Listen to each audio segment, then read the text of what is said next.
पद्मपुराण व बृहन्नारदीय पुराणामध्ये अधिक मासाचे महात्म्य 31 अध्यायांमध्ये संवाद रूपाने वर्णन केलेले आहे.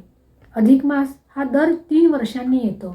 या मासामध्ये मनुष्य प्राण्याने स्वार्थीपणा सोडून निस्वार्थीपणे वागावे आणि याचेच येथे कथारूपाने वर्णन आलेले आहे. या संबंधाने पुराण काळामध्ये कोणी अधिक मासाचे व्रत केले आणि त्यांना कसे मोक्षरूपी फळ मिळाले याचे कथात्मक वर्णन या पुस्तकामध्ये आहे.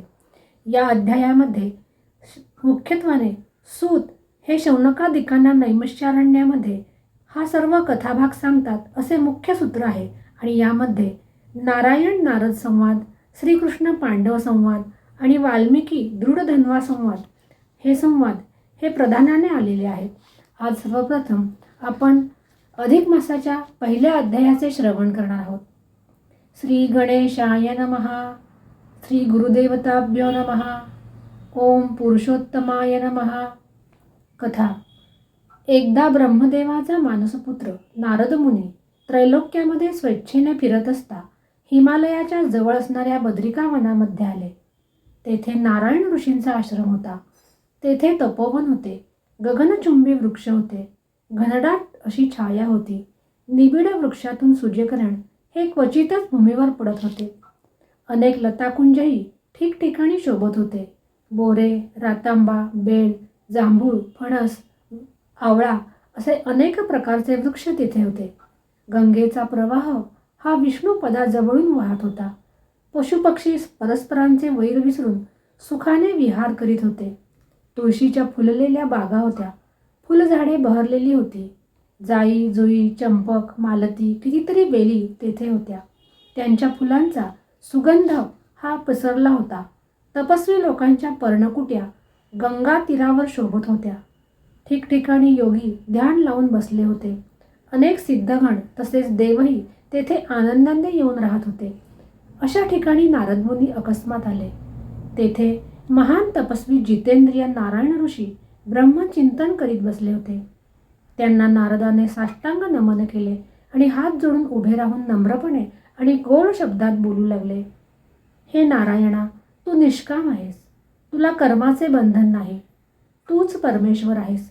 वास्तविक तुला तप करण्याचे कारण नाही, परंतु लोकशिक्षणार्थ तू येथे तप करतोस आणि सर्वांना मर्यादा घालून देतोस. पूर्वी कृतयुगामध्ये एकाच्या पुण्याने अनेकांना पुण्य मिळे आणि एकाच्या पापाने अनेकांना पाप लागे. कलियुगामध्ये मात्र तू अशी व्यवस्था केली आहेस की ज्याचे कर्म त्यालाच भोगावे लागते. पुण्य असो किंवा पाप असो, इतरांचा त्याच्याशी संबंध नसतो.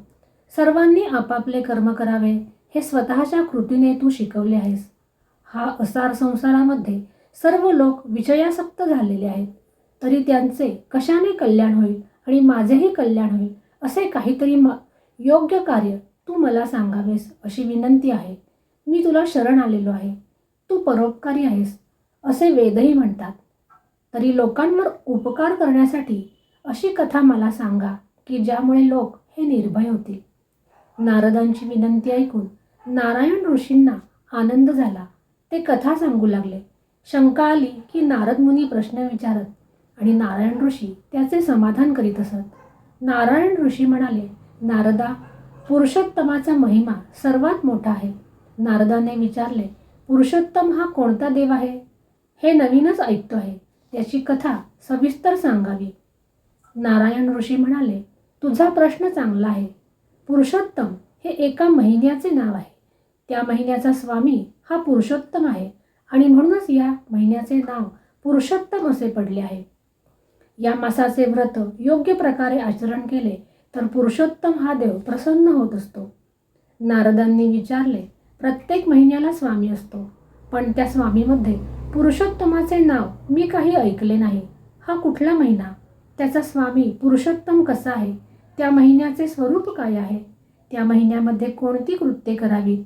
कोणते जप करावेत? कोणत्या प्रकारची दाने द्यावीत? तसेच त्याचे अद्भुत फळ हे सुद्धा काय आहे तेही सांगावे. कोणता देव याने संतुष्ट होतो आणि इतरही काय माहिती आहे ती कृपा करून मला सांगा. दीनवत्सल साधू प्रेमाने अधिकही ज्ञान देत असतात.